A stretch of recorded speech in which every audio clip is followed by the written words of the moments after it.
Okay, so we are talking about donations today. Talking about donations, and we're talking about the best practices for donations. And so, with this, I'll be asking you guys a lot of questions. So make sure that you are ready to give some answers, provide some feedback, so that we can all learn and grow from this discussion. So, donation workflow training at ARC Thrift Stores. So, welcome to the. This is the overview and the training. The title is the best practice for maintaining donation workflow at ARC Thrift Stores. And the objective is to provide you with the information. Then you lead your teams with the essential skills to effectively manage the donation process, and improve organizational efficiency and enhance customer and donor satisfaction. This thing will be about 25 minutes. So, why effective donation workflow matters? Okay. Why? Because it ensures a smooth intake process and minimizes clutter, maximizes efficiency and productivity in donation areas, and improves donor satisfaction and encourages repeat donations. And it enhances stores' abilities to process, price, and sell donation items quickly. Okay, so 5 steps to donation workflow. And as you lead your teams, one of the things that you want to do is set reminders for attendants to greet donors, and greet and guide donors. So some of the things we talked about is always smile and thank donors for their generosity, because they don't have to donate. They don't have to donate. They could go elsewhere, or they can keep the stuff and just throw it away. They could. And you want to direct them to designated drop-off areas promptly, and offer assistance when unloading if needed. There's been some times where I've gone to drop off some donations and attendants aren't there. And when I drive up, then I'm either waiting or I got to walk up to the door, and then now someone's coming up. And there have been times where I'm driving up and someone is waving me on, saying, right here, pull up, just move up a little bit. And when I'm getting out the car, they're already at the back. They're already at the back. Those times that they're there and they're already at the back is a really smooth interaction, and it makes me want to turn around and say, "Hey, what's your name? Okay, great. Nice to meet you, and thank you so much for helping me and assisting me with this process."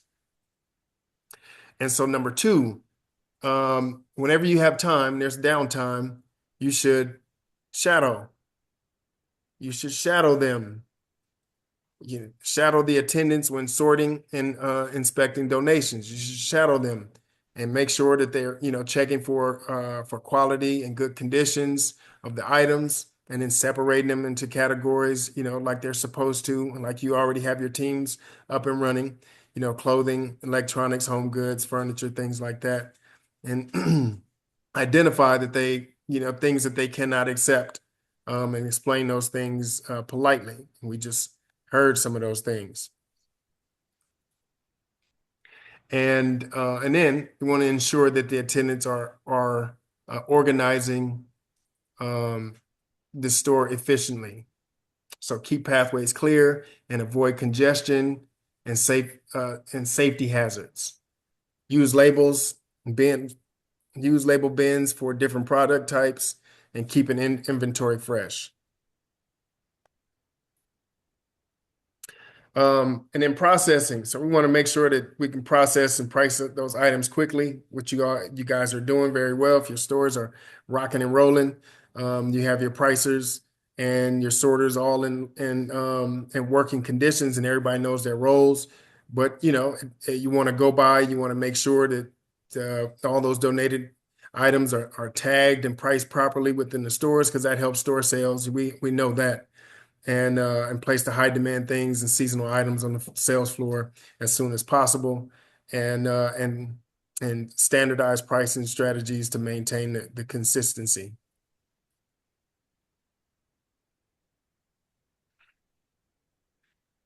Number 5, to communicate and then close the donation process. So you want to provide, donation receipt if requested, and thank the donor again and invite them to come back and shop in the store. And I always want to thank them to come back and donate again, or come in and find some of the items that we have, unique finds that we have in the store, and ensure that the donation area is clean and organized for the next drop off. It's probably one of the worst things to kind of pull up to a cluttered area, and not be able to either get out the car or feel like it's safe to want to get out and continue with this with the donation process. Okay. So some of the things that you want to do when it comes to role playing. How many of you guys role play with your teams?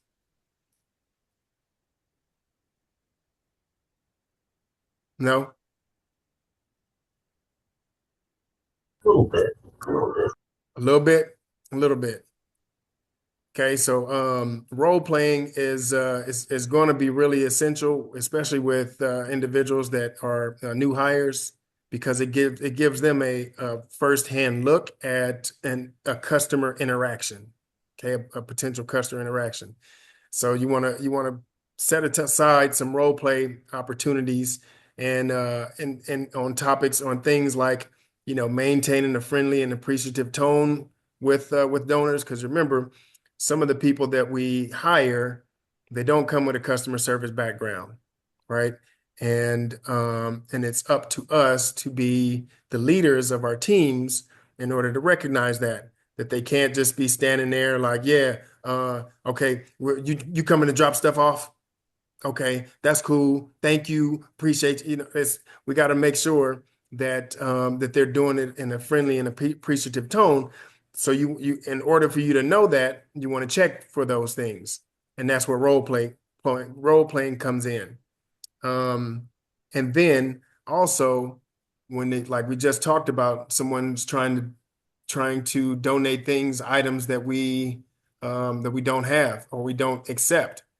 It may be a good idea for you to have those things. How many of you guys have things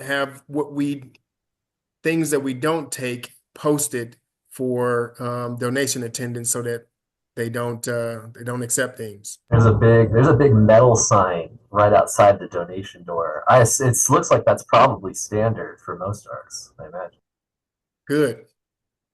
That's good. That's good. And that's to have those things, because like a lot of people don't have the company insight, and they're not aware of all the rules, and not aware of all the policies. So, just to have a clear posting of the guidelines helps them be able to navigate some of those interactions, and making sure that it's clean. Making sure that it's clean. And one of those things is just maintenance, just upkeep and organization. So, to go around and scan, and just to make sure, take a walk through and make sure that things are properly organized in the donation area, it will be ideal to help you understand how things are flowing, how things are working, and how the donation attendant is owning their area.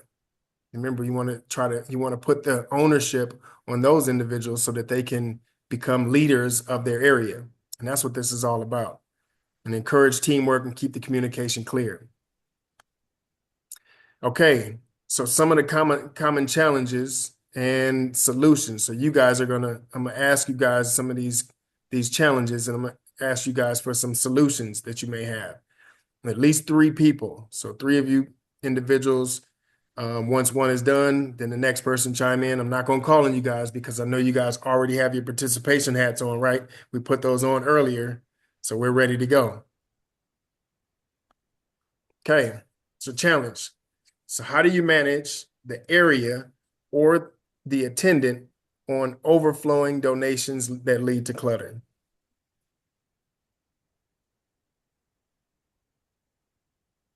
Sam, Well, answer. Start making a melon or yellow beans and keep them out of the way. Okay, is that is that you doing it, or is that you telling the attendant to do it? Telling the attendant and the furniture guys to do it. Okay. What's something else? What is someone else doing? What is another store I doing? I step forward and work with my team. We work together to figure it out, make an easier path for them to help me with it. That way it just leads on to better production. That way they feel like they have the leader of the team part of the process and not just giving orders, right? Yes, yes. One more. What's something different that you guys are doing that would help manage this area? I think getting volunteers involved when you need extra help. They can help stack trailers, making sure your production is getting enough empty racks to your donation area is going to be crucial, and definitely having a supply of pallets and melons on hand for overflow and sorting and all sorts of just an extra space to go with it, especially over the weekend with the tsunami coming. Yeah, right. Because it is coming. It is coming. Uh, Perfect. If I could build on kind of what he said, I think a lot of times, because I used to work in furniture department, a lot of times having your furniture guys know how to effectively use their volunteers, because sometimes they don't. And so sometimes you kind of have to identify which of your furniture guys are kind of like stepping up into, like, they seem like leaders already. They have those qualities, and have them make sure that they are actually utilizing the volunteers, because sometimes they just stick them on like the dot.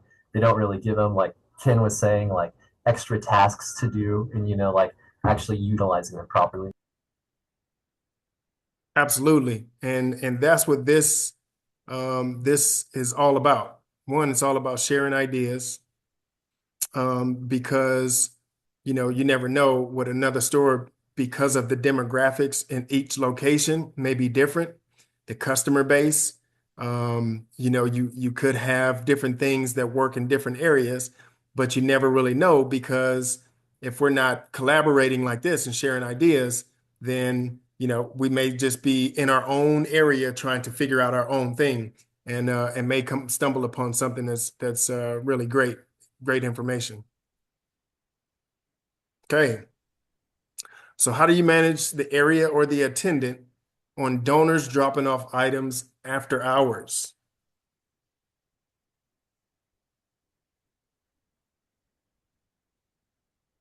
Or is that a thing?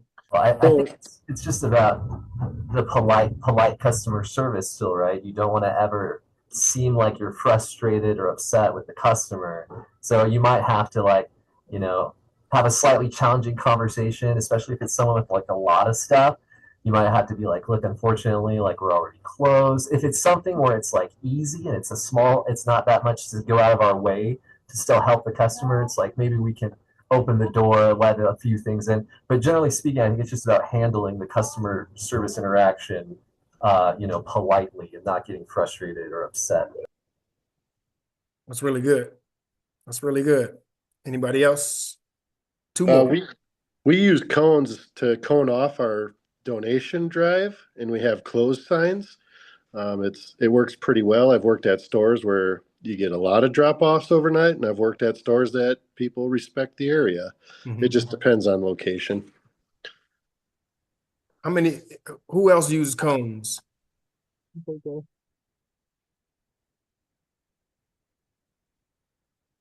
We use cones for the parking spots. Occasionally, people still like just pull up to the curb, though. You can't control everyone with a cone, but we do try. Right. That's a good idea. That's a good idea. I know there was sometimes that there was one time that I pulled up to a store to drop off some donation, and there weren't any cones, but so you could still drive through, and it feels like you can still drop stuff off and go, and just not be responsible for it. And some people just want to offload, because they've cleaned their space and they got it in the back of the truck and they just want to offload. So that cones is a really good idea. What else? One more. You know, Kevin, at Gateway, we've been really lucky with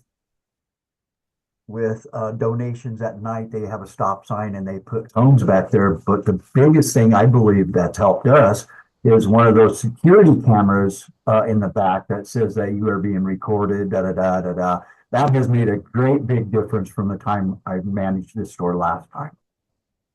That's probably a huge deterrent, huh? Do you guys have motion lights back there as well too? Yes. Okay, perfect. Good. That's good. That's really good. Good ideas, guys. Good job. Okay. What about how do you manage attendant on receiving items that cannot be sold in the store? And we just heard someone talking about that on the call. First of all, what are some things that you absolutely cannot receive? Mattresses. Mattresses, Baby items. baby stuff, TVs. TVs. Man, I was stuck with a TV for so long just because, and I had to take it to Best Buy, and Best Buy, I had to, they had to take, I had to pay for them to take it away. It was a big deal. It was a big deal. So baby items, TVs, mattresses, what else? Gas fueled items. Like propane, Uh-huh. propane tanks. Yep, we don't want that stuff. Super dangerous.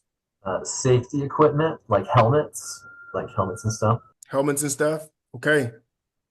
Anything not in good resellable condition. Right. We don't want that stuff either. Even more so, we don't want that stuff. That's more work on us. So good. So my question is, do you routinely go over those things with your donation attendant? Or do they have like a list?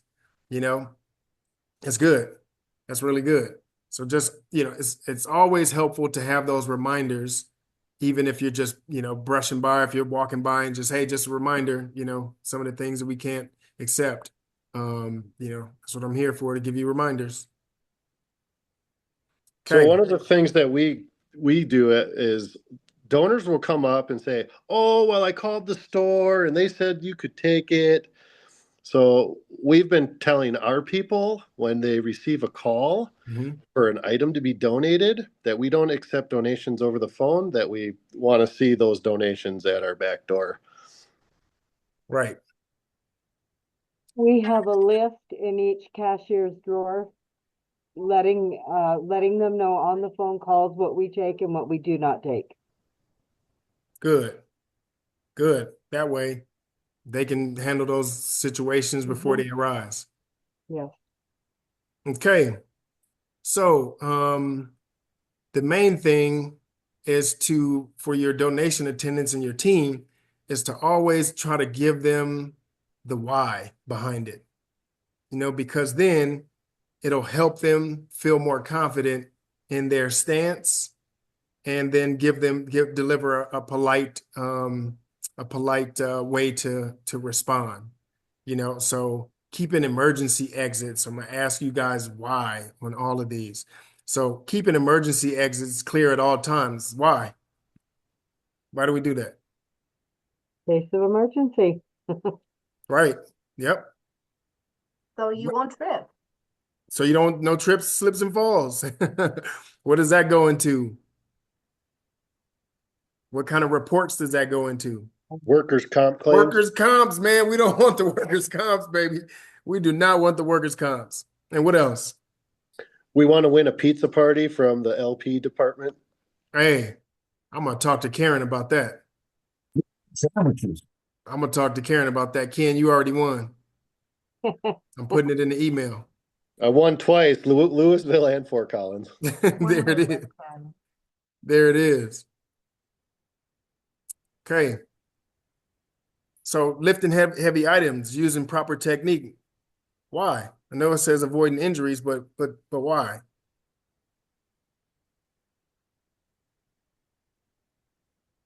Workers' comp claims. I was Workers' gonna comp- say the exact same thing as the last reason. Yeah. Claims. And You know, so if I come to you, if you're one of my team members, and I say, hey, you know what? I want you to use proper technique because I want to avoid workers' comp claims. You know what I'm saying? You know? For the safety, because you care about your employees' safety and you don't want to see them get hurt. Of Is that course. and that's also a real reason, right? That's also a real reason. That's exactly what I'm talking about because I care about you working here long time. I want you to be a long-term employee. I want this to be a career for you. So use proper technique so that you can continue to work at an efficient level and pace. Okay. Wearing protective gloves.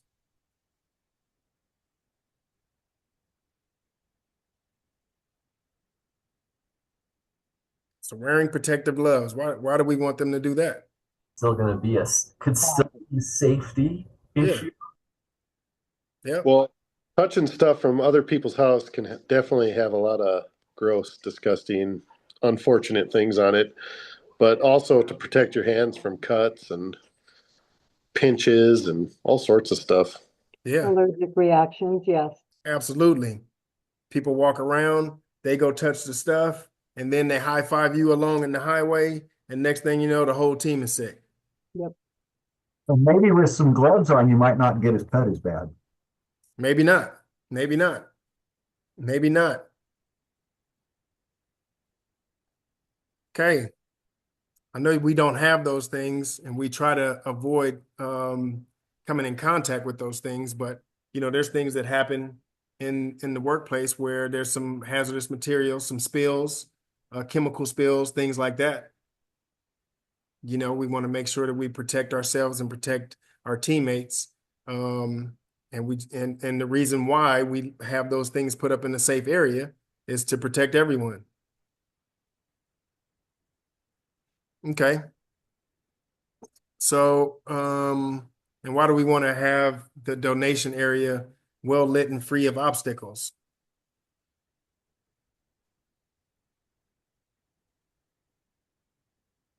So you don't trip on something. Right. You can work, you can do your job like with light, you can see what you're doing. You can do your job without thinking. It's a free flow. You have a free designated pathway, as well as for the individual that's donating. That would probably be the worst thing to ever happen, is if the place is full of clutter and the individual gets out of their car to go donate and they trip and fall over something that was left from an attendant because, they decided that, it's going to take too much of my time if I do it. Overall safety for them and individuals that are donating.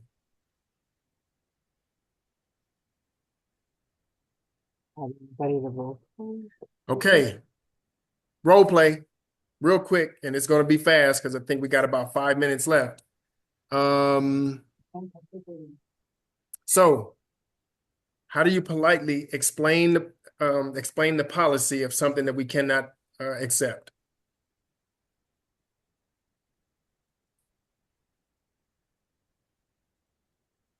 Somebody give me a polite way to tell me that you guys cannot accept Gatorade because how? Why? Sir, I'm really sorry. Unfortunately, we're not going to be able to accept that Gatorade today. I wish we could, but our store policy says that we can't accept any fluids that are yellow or have electrolytes in them. Unfortunately, you could always try one of the other donation places that takes donations. Like, I don't know if you tried Goodwill or like. But I called in. And the clerk said that I can bring it in. Well, I'm very sorry that unfortunately that our clerk had that conversation with you. I think some of the clerks aren't 100% clear on what our policy is, so I take responsibility for that.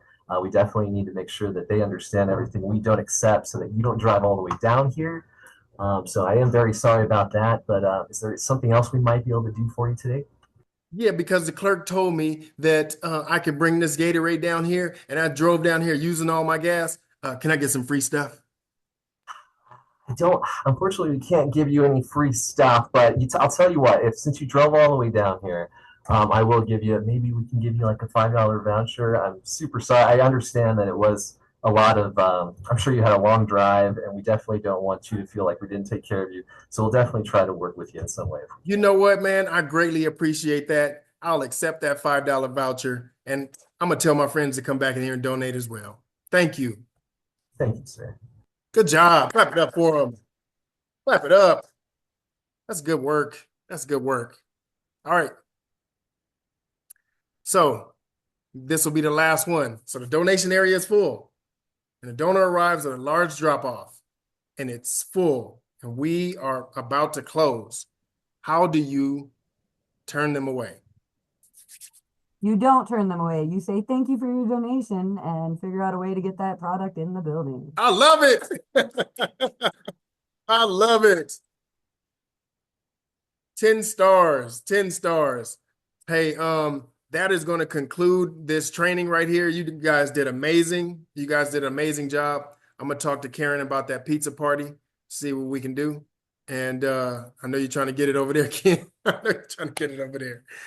Talk to Karen about that pizza party. Really do appreciate your participation.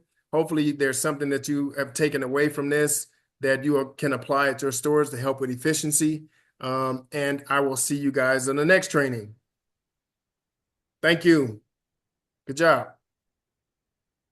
Bye. Bye-bye. Bye.